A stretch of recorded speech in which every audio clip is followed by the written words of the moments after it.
रखने का मकसद मालेगांव समाजवादी पार्टी की तरफ से ये था कि महाराष्ट्र में जिस तरह से सियासत हो रही है और जिस तरह से जुल्म और नाइंसाफी के खिलाफ बोलने वाले लीडर अबू आसिम आजमी साहब को सस्पेंड किया गया इस बजट अजलास से, उसके विरोध में जो सस्पेंशन ऑर्डर वापस लिया जाए।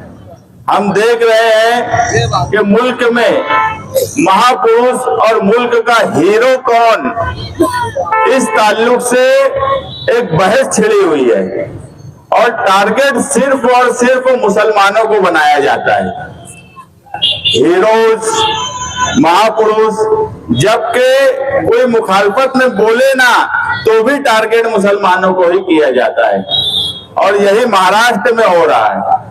एक फिल्म आई छावा, जिसने एक सेंटिमेंट लग कर दिया लोगों को उस फिल्म ने, और ऐसा एहसास दिला दिया कि मुसलमान ही बड़ा जालिम है, जबकि उस फिल्म में भी ये बताया गया कि संभाजी महाराज की जो बीवी थी यसुबाई, उनके भाई खुद औरंगजेब की साइड से थे। अगर वो धर्म की लड़ाई होती तो उनके ही भाई, सगे भाई, वो औरंगजेब की साइड से क्यों होते? वो धर्म की लड़ाई नहीं थी, वो राजपाट की लड़ाई थी। हम औरंगजेब की बादशाहत सही थी गलत थी, उस पर हमारी बहस ही नहीं है। हमारी बहस इस पे है कि इस मुल्क का हीरो कौन, इस मुल्क का महापुरुष कौन। और वो लोग, हमने इस मुल्क में हमेशा, हमने कभी मुगल बादशाहों को अपना महापुरुष या हीरो नहीं बताया। हमने किसे अपना हीरो बनाया? गांधी को अपना हीरो बनाया, अंबेडकर को अपना हीरो बनाया, मौलाना अब्दुल कलाम आजाद को अपना हीरो बनाया, मोहम्मद अली जौहर को अपना हीरो बनाया, भगत सिंह को अपना हीरो बनाया, बोस को अपना हीरो बनाया। हम जो है आजादी हमको जिसने दिलाई, हमको इस बहस में भी नहीं पड़ना है कि मुगल बादशाहत कितनी अच्छी थी या मुगल बादशाहों के टाइम ये मुल्क सोने की चिड़िया था क्या कि अंग्रेज यहाँ आए। बहस उस पे भी हमारी नहीं है। हमारी बहस इस पे है कि समाजवादियों को आरएसएस और बीजेपी वाले सिखाएंगे कि मुल्क का हीरो और बादशाह कौन, जिनके आरएसएस के हेडक्वार्टर में आज तक गांधी की फोटो नहीं लगी, जिसे इस मुल्क का सबसे बड़ा हीरो हम मानते हैं। वो हमें सिखाएंगे कि इस मुल्क का हीरो कौन होना चाहिए, इस मुल्क का महापुरुष कौन होना चाहिए। सिर्फ कुछ मामूली सी बात को बहाना बनाकर, और अगर किसी मुस्लिम लीडर ने वो बात बोल दी तो उसको मीडिया में इस तरीके से हाईलाइट किया जाता है कि 4-4, 6-6 दिन उस पर सिर्फ बहस होती है और ऐसा बताया जाता है कि किसी का अपमान कर दिया गया, जबकि अबू आसिम आजमी साहब ने किसी का अपमान नहीं किया। हमेशा से उनका तो खुद जो कॉन्स्टिट्यूंसी है वो शिवाजी नगर है, जो शिवाजी नगर कॉन्स्टिट्यूंसी से 4 बार एमएलए बनकर आए, उनको कोई बताएगा कि शिवाजी महाराज के सम्मान में क्या बोलना चाहिए और क्या नहीं बोलना चाहिए, ये उनको बताने की जरूरत ही नहीं है। वो इस मुल्क के, इस रियासत के जो हीरोज हैं उनका सम्मान करना जानते हैं और हमेशा उनका सम्मान किए हैं, मगर सिर्फ एक हालात सियासी बनाने के लिए जो सेकुलर पार्टियां भी थी, उद्धव ठाकरे, कांग्रेस पार्टी, इनको भी ऐसा लगने लगा कि एक मुद्दा मिल गया है वापस हिंदुत्व पे आने के लिए। जितना पोजीशन वाली पार्टियां नहीं बोल रही हैं, उतना अपोजिशन वाली पार्टियां बोल रही हैं। ये भी ये देश देख रहा है, ये शहर देख रहा है, अकलियत देख रही है कि जब जब किसी पार्टी में किसी मुसलमान लीडर ने कोई बात बोला है तो इस मुल्क की सेकुलर पार्टियों ने अपना दामन बचाने का काम किया है, मगर यहाँ बैठे हुए तमाम ही समाजवादी के वर्कर और जिम्मेदारान इस बात से जरूर खुश होंगे और मैं उन्हें मुबारकबाद दूंगा कि आपका राष्ट्रीय नेता अखिलेश यादव उसने साफ साफ आकर अबू आसिम आजमी के साथ खड़ा हुआ। ऐसा लीडर आपका राष्ट्रीय अध्यक्ष है। समाजवादियों को फक्र होना चाहिए कि आप उस पार्टी में हो कि जिसके राष्ट्रीय अध्यक्ष ने अपना दामन बचाने का काम नहीं किया, अपने लीडर के साथ खड़ा रहा। नहीं तो आजकल एक अच्छा फैशन चला है कि मुसलमान अगर पार्टी में कोई लीडर कुछ बोल दे तो उनके राष्ट्रीय लीडर बोल देते हैं कि वो उनका पर्सनल स्टेटमेंट है, हमारा उससे कोई ताल्लुक नहीं। हम ऐसी पार्टी के साथ नहीं है, इस बात का भी हमें फक्र है। इसलिए महाराष्ट्र में हमने सबसे पहले अबू आसिम आजमी के साथ खड़े रहने का ऐलान किया कि हम उस पार्टी से ताल्लुक रखते हैं। हम हमेशा से मालेगांव शहर हो या फिर रियासत हो या मुल्क हो, जब जब किसी पर जुल्म हुआ है या नाइंसाफी हुई है तो ये शहर उसके लिए खड़ा हुआ है। मालेगांव शहर की आवाम उनके लिए खड़ी हुई है। यही बताना हमारा मकसद था कि हम इस जुल्म और नाइंसाफी के खिलाफ है।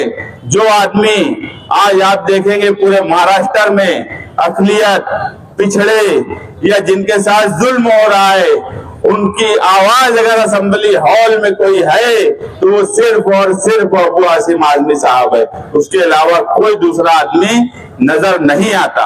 और ऐसे आदमी को सस्पेंड कर देना, उसकी आवाज को दबाना, ये कहीं ना कहीं जुल्म और नाइंसाफी हो रही है। मुल्क कानून से चल रहा है या औरंग, अगर ये मानते हैं कि औरंगजेब हिटलर था या उसके फैसले जो थे वो बादशाह वाले हिटलर शाही थे, तो आप तो लोकशाही में वैसे फैसले कर रहे हो, आप तो जमहूरियत में वैसे फैसले कर रहे हो कि किसी की विधानसभा के बाहर बोली हुई बात, वो भी ऐसी बात नहीं जिससे किसी का अपमान हुआ हो, ऐसे इंसान को आप सस्पेंड करते हो। उसने विधानसभा में वो बात नहीं बोली तो आप कानून नहीं चला रहे हो, आप कहीं ना कहीं डंडा लेकर बैठे हो, आप कानून को किनारे रखकर काम कर रहे हो। ये इस मुल्क और इस महाराष्ट्र रियासत के लिए बराबर बात नहीं है। बोलने का हक, बोलने की आजादी सबकी है।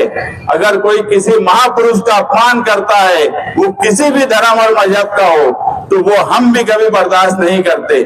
मगर सिर्फ बोलने की आजादी पर पाबंदी लगा देना, नजरियात और विचारधारा पर पाबंदी लगाना, ये इस मुल्क और इस रियासत में अब शुरू हुआ है, जिसकी जितनी मजम्मत की जाए कम है। हम इस तरह के नजरियात, इस तरह की विचारधारा, इस तरह से किसी और विचारधारा को दबाने वाले लोगों की भी मजम्मत करते हैं कि वो इस मुल्क में आजादी के साथ रहने दे, आजादी के साथ बोलने दे।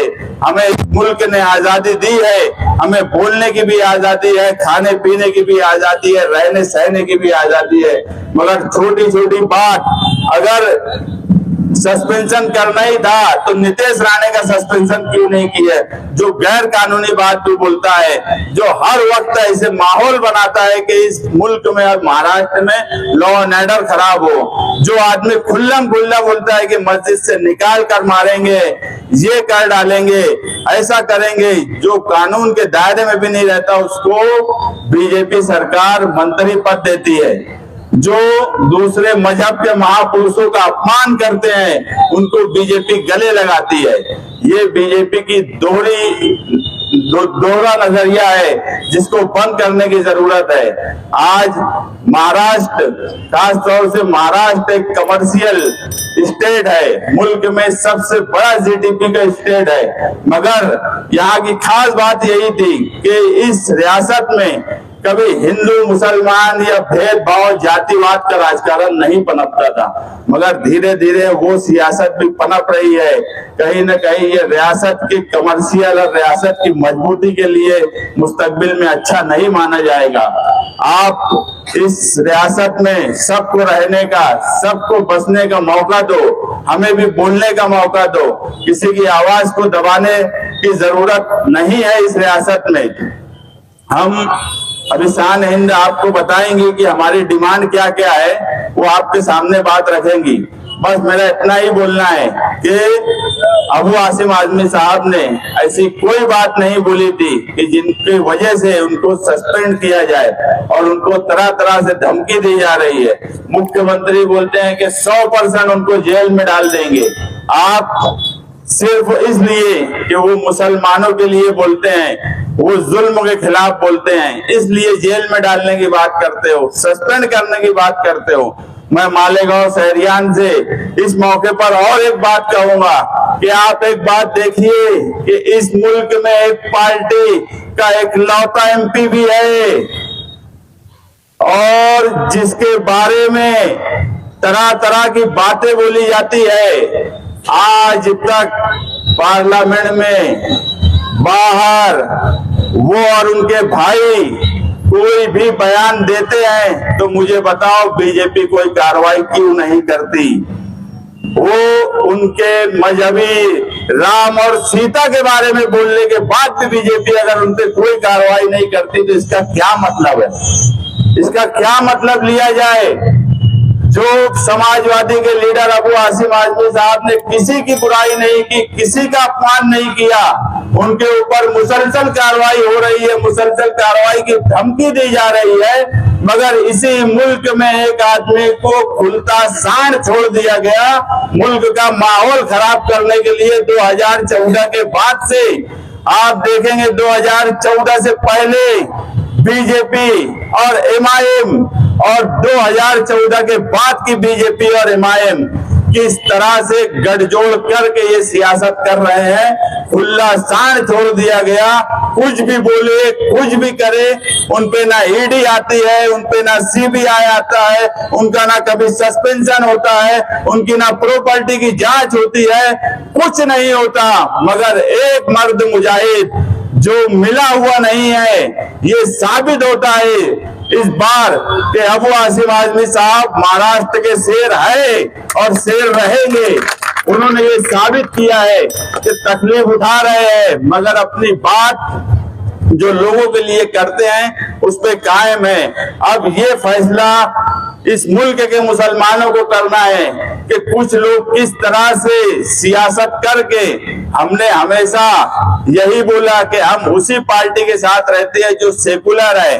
हमारा लीडर अखिलेश यादव है, हमने किसी मुसलमान को लीडर नहीं बनाया क्योंकि हम जानते हैं कि हम यहाँ माइनॉरिटी में हैं, हमें सेकुलर पार्टियों के साथ रहने की जरूरत है। और आज इस मुल्क की जरूरत फिरका परस्त पार्टी वो मेजॉरिटी की हो कि माइनॉरिटी की हो, फिरका परस्त पार्टी दोनों भी मुल्क के लिए बहुत ही तकलीफ दे और हानिकारक साबित होंगी। इस मुल्क के लिए, इस मुल्क की भलाई के लिए अगर कोई पार्टियां आगे आ सकती है तो वो सिर्फ सेकुलर पार्टियां आ सकती है, सेकुलर विचारधारा के लोग आ सकते हैं। उन्हीं के हाथ में मुल्क की भाग दौड़ जाना चाहिए और इस तरह से जो मिली जोड़ इस मुल्क में हिंदू मुसलमान की जा रही है, इसको बंद होने की जरूरत है। हम आज के धरने से यही मांग करेंगे कि अबू आसिम आजमी साहब जो है उनके ताल्लुक से जो भी सरकार ने फैसला किया है वो उस पर दोबारा गौर करें। शुक्रिया, जय हिंद।